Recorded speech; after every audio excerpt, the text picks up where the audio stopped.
If you are looking for something new and different for the upcoming Compliance Week celebration in November, check out The Compliance Kids. It's my 3-book children's series on compliance and compliance professionals for children. But they make great gifts and great training tools for your employees. You can check it out on Amazon.com. We've linked to it in the show notes. The Compliance Tip of the Day.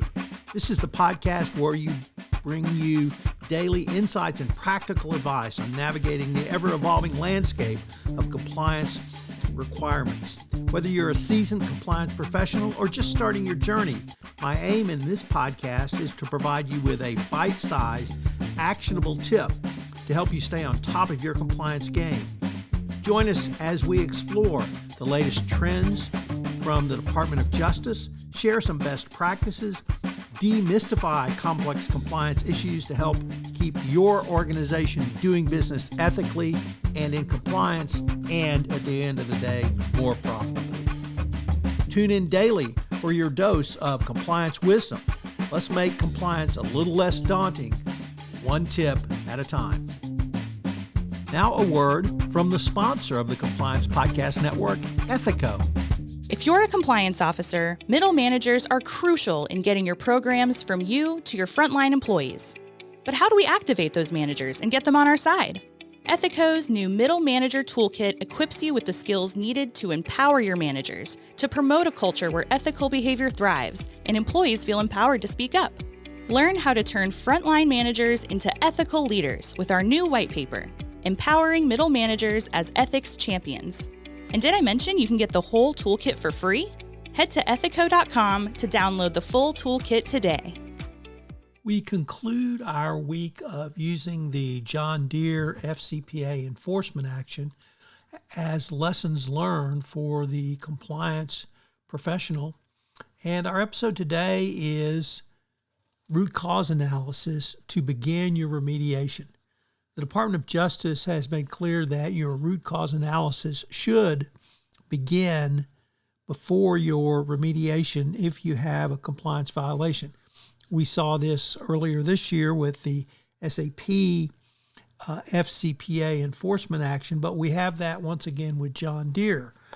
While the case against Deere is filled with missteps, the company's response post-settlement offers some positive lessons, or at least post or during the enforcement action in their investigation.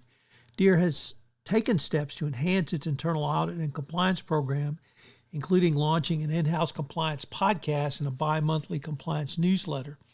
These initiatives reflect an effort to improve the company's tone at the top and engage employees.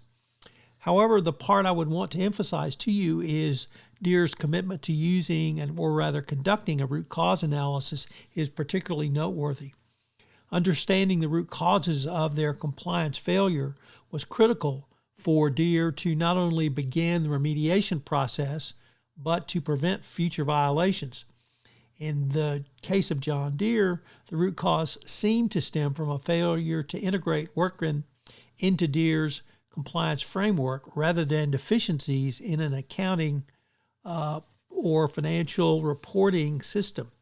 This distinction highlights the need for companies to not only identify compliance gaps, but also to address the underlying issues in those gaps to allow them to be fully remediated after or during your enforcement action, or even if you're not in the middle of an enforcement action.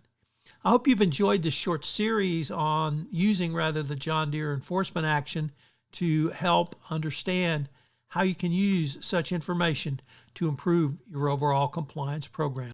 As I said in the opening of this podcast, this month's sponsor of the entire Compliance Podcast Network is Ethico, and they've developed a toolkit for middle managers that will help middle managers in intaking information from employees and, equally importantly, understanding how to respond and how to get the information up to compliance for the decision makers. We've linked to this toolkit in our show notes, so check it out at ethico.com. This is Tom Fox again. This new podcast, Compliance Tip of the Day, will appear daily, and frankly, it's one of the most requested topics for a podcast that I get on a regular basis. It's going to be short and sweet with one tip with some takeaways that you can utilize to implement into your compliance program. If you've got a question that you would like a tip on, please submit them through our website, and we will use them in an upcoming episode. The compliance tip of the day is a production of the award-winning Compliance Podcast Network.